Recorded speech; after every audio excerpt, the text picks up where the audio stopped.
So my girlfriend's one of those people. She touched my thigh, and I'm writing the book. And I'm like, Lord, why do I have these issues with my male friends hugging me? And then my male friends, they say stuff like, I love you, right? And I'm like, why would you say something like that?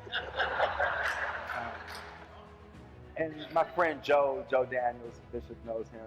He's like a big guy, and he's taller than me. And he's one of those over-huggers. Like, he literally lifts me off the ground. And I'm feeling uncomfortable because I'm a 48-year-old man on my tippy toes in a hug. And it's so awkward every time. So I'm writing this book, and then my friend Rudy, he does all that hugging and love you back stuff. And I started tracing it back. And one time when I was at my uncle's house, my mom was in the midst of her alcoholism, and she would be out at the club. And one night at 2 o'clock in the morning, she called my uncle's house, and she made me come home. I had to take the bus across town, and I was in like an office parking area, and a car pulled up, and he said, I'll give you a ride home. And I was thinking, I shouldn't do this. It is late, though. And he was like, no telling when that bus is coming. So I get in the car. I'm in probably like 7th grade. I get in the car, and he's driving, and I'm comfortable, kind of, because he's following my directions. It was a burgundy Grand Marquis with the white top. I'll never forget that car. We're riding, and then all of a sudden, he put his hand on my thigh. And I got scared. But I knew everyone in the neighborhood knew my uncle. I said, do you know Big Mo and Little Mo? Those are really not their names, but stay with me. They're nicknames. And he says, he moves his hand. He says, yes, I know Big Mo. I said, that's my mom's brother. He took his hand off my thigh. Right. He drives further. He gets me near, there used to be a Wonder Bread factory near our house. And I had him stop right there. I said, you can let me out here. He said, you sure? I'll take you all the way. I said, no, please let me out. He lets me out. I run, I ditch him. I go through alleys and all that, make sure he doesn't find me. I get home. I go to bed. My mom's home, but she's passed out, of course. All these years later, I'm writing this book, trying to deal with my issues around affection. And then one day, my girlfriend touches my thigh, and I'm like, stop touching my thigh. And she says, what's wrong? I always touch your thigh. What's the problem?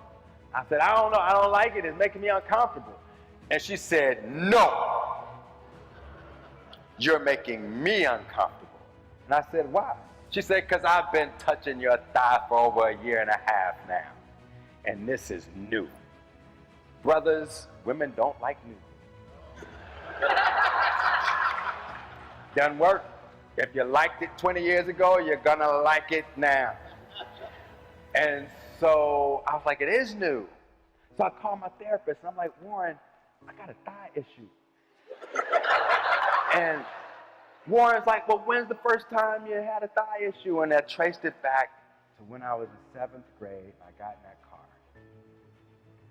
So in order to now redeem that it's okay for people to show affection and love and care, I then had to revisit this story and redeem what it took from me.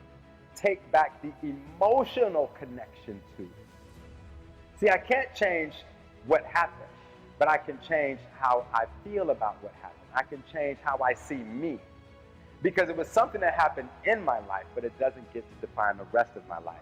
There are things that happen in your life that don't get to define the rest of your life.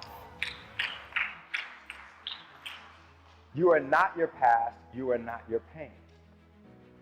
Doesn't negate what happened. Doesn't even negate how much it hurt. All it means is that you get to disconnect who you are from what happened. Your self-worth, your dignity, your pride, your confidence, your value, take it from the experience, because it did not have the right to take those things from you.